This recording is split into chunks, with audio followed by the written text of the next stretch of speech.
Continúa en el uso de la palabra el diputado por la provincia de Chubut, Ignacio Nacho Torres. Gracias, señor presidente. En primer lugar, quiero celebrar que estamos dando un paso de los tantos que tenemos que dar hacia una matriz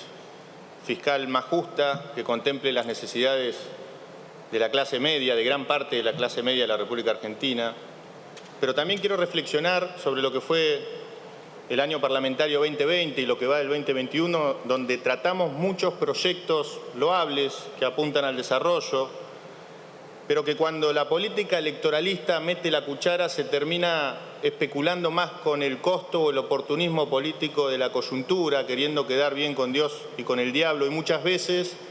terminamos legislando a medias. Algo parecido pasó con la ley de teletrabajo y siento que hoy está pasando lo mismo con este proyecto de ley. Todos, absolutamente todos, coincidimos con la premisa fundamental del espíritu de esta ley, que es que el salario no es ganancia. Si queremos legislar en ese sentido, entonces ningún salario es ganancia. ¿Por qué un trabajador que está por sobre el tope que establece la ley está obligado a pagar este impuesto, pero al día de hoy en Argentina todavía muchos privilegiados que ganan muy por encima de ese monto están exentos del pago de ese impuesto, como es el caso de algunos jueces? Esto por un lado. Por otro lado, quiero hacer propia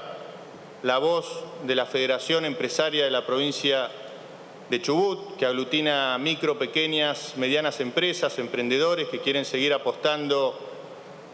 a la Argentina, que quieren seguir apostando a una Argentina que paradójicamente tiene más del 40% del empleo no registrado, una Argentina que tiene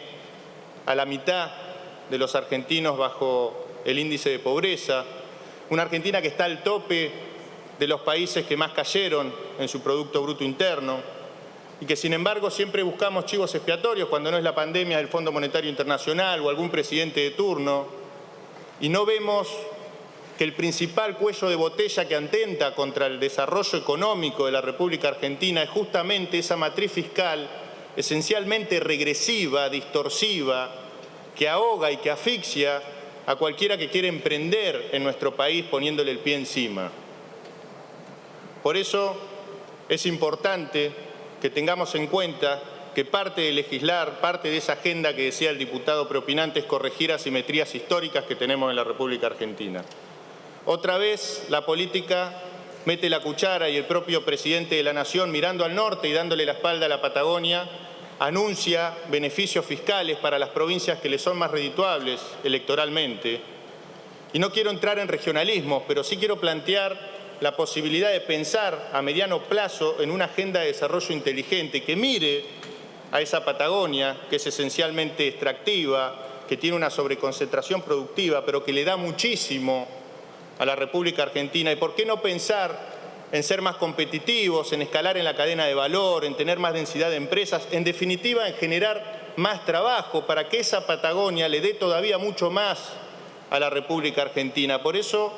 vamos a plantear la necesidad en las próximas sesiones de tratar el proyecto de ley de reactivación productiva para la Patagonia, que tiene un amplio consenso de los bloques que integran este Congreso. Quiero aprovechar el tiempo que me queda para hacer referencia a un tema importante que sucedió en la provincia de Chubut y que repudiamos todos, que fue el escrache al presidente de la Nación, aprovechando que hoy vino el ministro Cabandier, para hacer hincapié en algo y dejar en claro algo y que nadie se confunda, que es que los chubutenses no somos violentos. Los violentos son los que nos gobiernan. Violencia institucional es la que ejerce el gobierno de la provincia de Chubut cuando manda a un ministro polémico,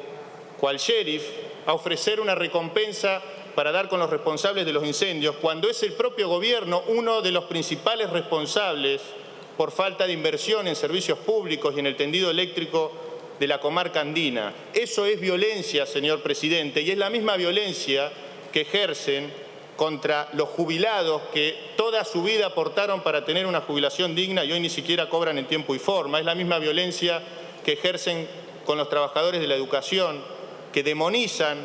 y dicen que empezaron las clases en Chubut cuando al día de hoy más de la mitad de las escuelas todavía no empezaron las clases. Es la misma violencia que ejercen contra los trabajadores de la salud. Por ejemplo, en la localidad de Sarmiento, donde en plena pandemia tenemos solamente un médico de guardia que le pone el cuerpo a la pandemia sin contar siquiera con los insumos necesarios. Eso es violencia, señor presidente, eso es cinismo. Por suerte hay un pueblo chubutense que ya no le tiene miedo